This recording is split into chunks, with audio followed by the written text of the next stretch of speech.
It's morning time in the hotel. Dogs have been fairly well behaved for once. Maybe they're just about to start fighting. Let's get on the old mask now.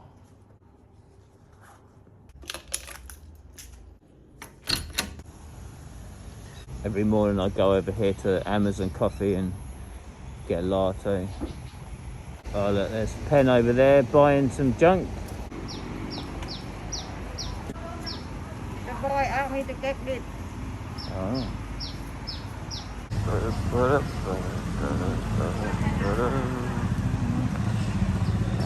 Oh, look who it is.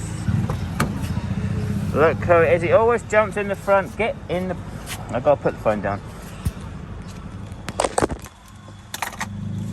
Bang. Bang. No, getting out. Go on, jump back over. Every morning we have these fun and games.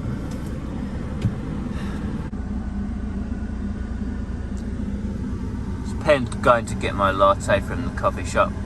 I sit here with the aircon on full. That's one of my favourite parts of modern technology. Is it can be really hot outside, but you can sit inside with aircon and get cold and then drink a really hot latte. I think that shows man's domination over Mother Nature. Here it comes. I always like this. Thank you. So we just got to head into town for something, but the dogs might need a wee, so we better do that first. They've been locked up in the hotel all night. Well, Gorgie went for a wee at 5 in the morning, so he's all right, but Bung Bung needs it for sure. That's the end of the Nassan Cliffs there. I don't know if this cow is being territorial or whatever, but we better get out of here. Come on in. That's pretty rare for Gorgie to bark, but he is barking at that cow. That's unusual. It's not one thing, it's another around here. I think cows.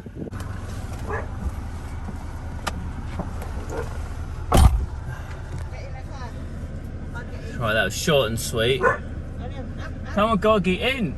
Gorgie, in! Get in the car.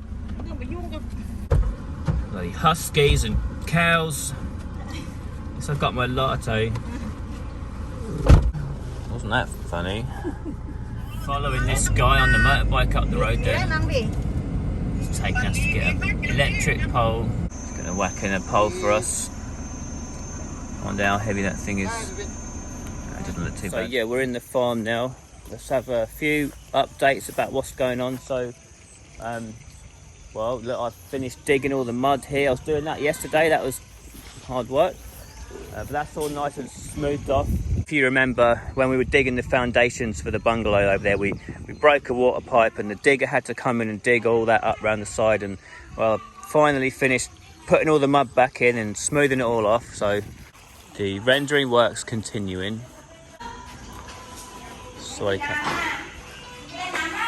So yeah, the rendering work's continuing. It looks like they're doing a reasonable job, so it's okay. So I think a few more days, the rendering should all be done. The roof should be like 95%. So that's good news. We'll be moving on to the next job. I'm not sure what the next job is yet. I think they've got lots of buckets. They keep cleaning their buckets and sort of dumping it into the side of the grass here. We've told them like many times don't do it, but they keep doing it and we end up with concrete everywhere. Even out to here there's concrete. You know, this is like 5 meters away from the bungalow. There's like a patch of concrete in here, and all around here there's concrete, cement stuff around here. So anyway, what I'm getting at is I'm not sure what the next job is, but I've also decided that the builders that are here at the moment. Anyway, look down there. I want to make this the road, but look down the middle. There's an electric pole down the middle, so it's got to go. So that's why we bought an electric pole. We've got to move that. So yeah, the builders that are in, they did a terrible job on the roof and it cost us money. But they did I think they did a good job on the brick walls and the foundations, and it looks like they're doing a good job on that rendering. However, they do keep making a lot of mess. And as you saw, actually, they have a baby running around here all the time.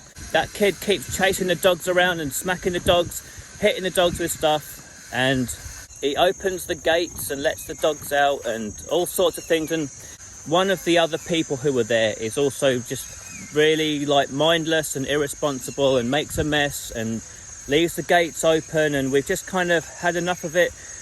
We've been trying to put up with like the mess, you know, let's just try and put up with it so we get the jobs done and they can go on their lives in that direction and we go on with our lives in that direction, and you know, the sooner the better sort of thing. But I think me and Pen have got to the point where we're both just really had enough. I think it's really crazy. These people, they know about Gorgie and the chickens. They've been here for like 3 months. They know why we put the fence up, all of it, and to just leave the doors open, and I think it's really kind of ridiculous. And also they're making the mess in multiple places. Just if you're going to make a mess, put it in one place, so we've got to clean up one mess, not spread it all around the farm. It's ridiculous.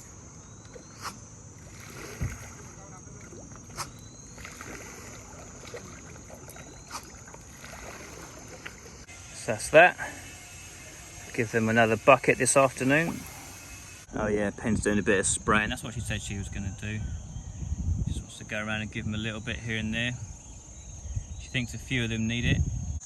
My dad was saying, I was speaking to him on the phone, he was saying, you know, sand's not very good for fixing roads. You shouldn't use that. You should put in some like hardcore or some stones or something.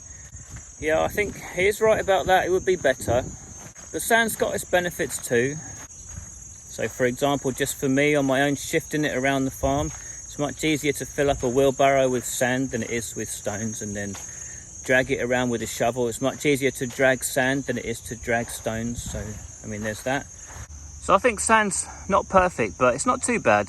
You know, you drive over it and it gets pushed out to the sides by the tyres, but then you come back with the shovel and you drag it back in, and gradually over time it gets pressed down into the mud below it, and it does eventually make quite a hard surface. Anyway, it's much better than it was. It was all getting muddy here and other cars were having trouble getting in and out, so I had to do something. Once the bungalow's finished, you know, it's not going to be 4 or 5 cars coming in and out every day. You know, all these heavy lorries and trucks coming in with tiles, you know, they're tearing up the road and whatever. So my only job for today, really, the only thing Pen asked me to do was to put a bit of petrol in the motorbike. So just round the corner from the farm, there's a little shop. They sell a few bits and pieces, including they sell petrol. It's a bit of like a little housing development happening here. I'll show you that another day maybe. So anyway, I just go to buy a bit of petrol and she gives it to me in a glass, like a glass bottle, an empty whiskey bottle full of petrol, which I've seen Pen buy off her before, and I've told Pen, don't buy that, right? If you want to buy petrol, you use a petrol canister, proper petrol container. Petrol's really dangerous, blah blah blah. So anyway, she gives me the glass bottle, and I was thinking to myself, well, actually I probably need a funnel, because if I just try and pour it, I'm going to spill it everywhere. That's no good. So I thought, well, yeah, I better try and get it home and then sort it out when we get there. And so I asked her if she had a bag, right? I said, have you got a bag? And she goes, oh, okay. And then she gets a plastic bag and she opened the bottle and just poured the petrol into a bag like this and just gives me this. I'm like, are you crazy? I didn't want to touch it, right? I couldn't say in Thai, like, no thanks, keep the money, see you later. I don't want to ride around with a bomb strapped to my bike. I don't know. I don't know what to do with it. How do you open it without getting it everywhere all over your hands? I don't want petrol on my hands. I feel like a bit of an idiot for leaving a bag of petrol lying in the road over there, but I don't know what to do with it at the moment. So I've been riding this bike around a little bit. It is good for bouncing up and down the farm because it's so lightweight and you're so low to the ground, and you know, nothing that bad can happen really. But out on the road, when you are trying to go a little bit faster, once you get up to like even 30 miles an hour, it starts to rattle a bit. The suspension is rubbish, and well, it does go from A to B, but it's just a bit shit really. The mirrors are no good. You can't see past your own shoulders properly, and yeah, it's definitely got some shortcomings. I've also seen Honda's got a new CRF 300 now. definitely like to test ride that CRF 300. Just got to resist going out and buying one now because you know, I need the money for the bungalow, so I can't really afford a motorbike at the moment. But yeah, there's always credit cards, aren't there? They kept leaving the gate open, so I bought this dog collar to put around the top as well. So even if they leave the latch open, well, it's a reminder. This is such a double-edged sword, this bungalow thing. Like, it's really amazing to plan it and build it, and there's a really nice side to it that, like, you get to have whatever you want. But when you're the person who's, like, say you build a house, but you pick the plan off, like, one of the builder's plans, that, like, you don't have to be so involved and so worried about it. But when it's, like, your design and your plan, you know, everything's got to go through you, and if you don't make sure things are right, they're not right. And well, it's, look at this. She's just left the gate open. Look, and the bung's out. I can't have this anymore. You know, we've got Gorgie tied up there, but it's just, we just spent, it makes me so angry. You know, we just spent $4,000 on a fence, right? I just spent $4,000 on a fence to lock the dog up because the dog gets out and it chases chickens and it kills chickens and it's dangerous for the dog, right? And then this woman just keeps opening the fucking gates. I just can't have it. It was the last. You've just seen the last straw on video, so. I saw her earlier, she was locking it. Pen, she just left the gate open, so that's it. That's it, she can't be here anymore.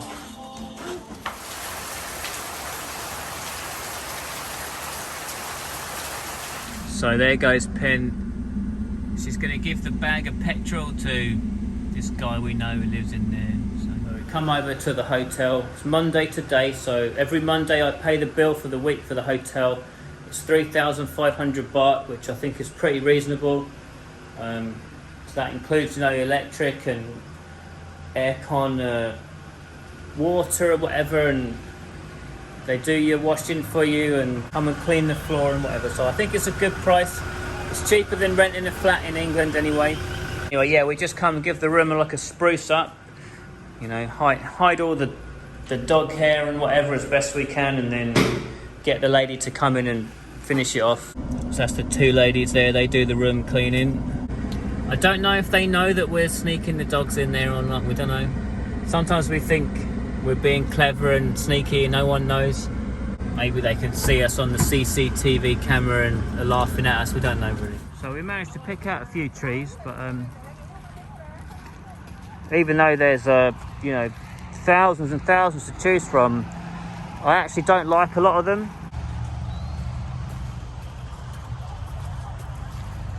We've got to hunt for the good ones. Look how many there are. It just goes on and on and on. This place huge. So this is like their big tree section. Got quite a few big ones, so we're going to get one of these. So they got some 1.5-year-old ones there for 1,000 baht. And then these ones here are 2.5 years old, and they're 3,000 baht.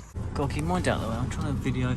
So it's in the back there. I'm going to get Pen to ride in the back of the truck so she can hang on to it so it doesn't go flying around the corners. So I'm just going to stay over here on the side of the road in the motorbike lane. Had some close calls on some of those trees, but we got in all right.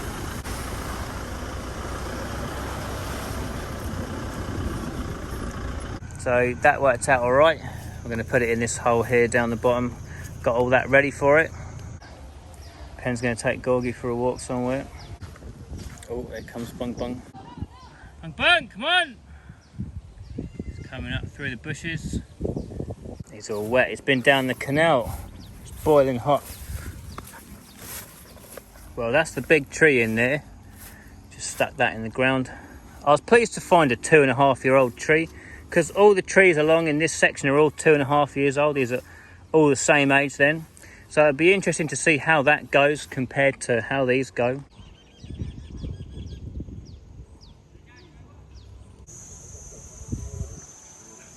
Come on, in the shade.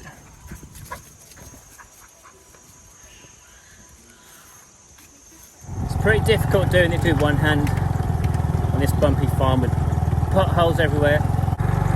Bung Bung really loves running along in front of the motorbike. If I don't bring him out with me, he starts yelping and screaming, so this little bike is quite useful for shooting up and down the farm, like when I'm coming down to do the watering, especially this time of day when I'm really tired. I don't want to walk anymore, so it's quite useful for that.